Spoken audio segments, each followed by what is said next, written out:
আলহামদুলিল্লাহি রাব্বিল আলামিন। সমস্ত প্রশংসা আল্লাহ তাআলার জন্য। লিল্লাহি রাব্বিল আলামিন, যিনি সমগ্র জগতের প্রতিপালক, যিনি আসমান বানিয়েছে মানুষ, যিনি এই জমিন বানিয়েছেন, যিনি চন্দ্র নক্ষত্র বানাইছেন, সেই আল্লাহ তাআলা রব্বুল আলামিনের প্রশংসা। আমি আপনি মুসলমানের সন্তান, যখন মসজিদের মিনার থেকে আজান হয়ে যায় বাজান, আমি আপনি ওযু বানাইয়া মসজিদের দিকে রওনা করে দেয়। রওনা দেওয়ার পরে যখন ইমাম সাহেব আল্লাহু আকবার বলিয়া নিয়ত করে, আমরা সানা পাঠ করার পর চুপ হয়ে থাকি। ইমাম সাহেব কি মধুর কণ্ঠে সূরা তেলাওয়াত করা শুরু করে দেয়, আলহামদুলিল্লাহি রাব্বিল আলামিন আর রহমানির রহিম মালিক ইয়াউমিদ্দিন ইয়্যাকা না'বুদু ওয়া ইয়্যাকা নাস্তাঈন ইহদিনাস সিরাতাল মুস্তাকিম সিরাতাল লাযীনা আন'আমতা আলাইহিম গায়রিল মাগদুবি আলাইহিম ওয়ালাদ-দাল্লিন।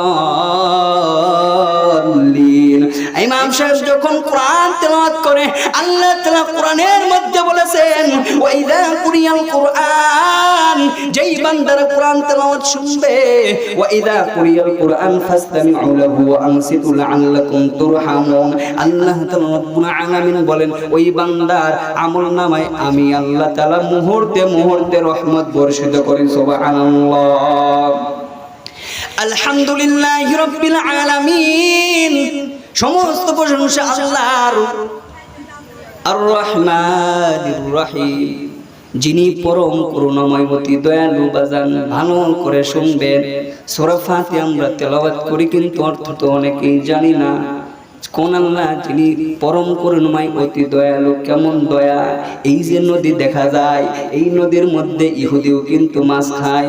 আমরা যারা ইমানদার আছি, নামাজি আছি, তারাও কিন্তু মাছ খায়। এলাকার মধ্যে যারা যুবক ভাই আছে, তারাও কিন্তু এখানে মাছ খায়। কিন্তু আল্লাহ তাআলা কেমন পরম করুণাময় অতি দয়ালু! আল্লাহ তাআলা পৃথক করে দেন নাই। আল্লাহ তাআলা বলে, ওরাও তো আমার বান্দা, ওরা হয়তো আজকে বোঝে নাই, একদিন ঠিকই বুঝবে মানুষ। আমি আল্লাহ তাআলার তো সন্তান নাই, আমি আল্লাহ তাআলা তো কারো থেকে জন্মগ্রহণ করি নাই। আমি আল্লাহ তাআলা রব্বুল আলামিন শুধু বান্দার দিকে তাকায় থাকি। বান্দা কখন একবার আল্লাহ বলিয়া ডাক দিবা, আমি আল্লাহর কুদরতি অন্তরে বড় ভালো লেগে যায়। একবার যদি আল্লাহ বলে ডাক দাও, আমি আল্লাহ তোমাদের ডাকে ৭০ বার সাড়া দেই। সুবহানাল্লাহ। আল্লাহ রাসূল বলেন, যুবক জিবরাইল আলাইহিস সালাতু ওয়াস সালাম বলেছেন, এ গ্রাম এলাকার যুবক ভাই, কোন পথে দৌড়াই? এই যে পয়লা বৈশাখ চলে যায়, এটা তো মুসলমানের জন্য পয়লা বৈশাখ হতে পারে না, এটা তো বিধর্মীদের পয়লা বৈশাখ ছিল। তবে প্রশ্ন, বাপ, আপনি যখন জন্মগ্রহণ করেছিলেন, আপনি যদি মুসলমান হয়ে থাকেন, আপনার ডান কানে আযান দেওয়া হয়েছে, বাম কানে ইকামত দেওয়া হয়েছে রে যুবক। কিন্তু বড় আফসোস লাগে, আমি নামাজের দ্বারা পয়লা বৈশাখ পালন করি, হারাম খাই, সুদ খাই, আবার বলি আলহামদুলিল্লাহি রাব্বিল আলামিন।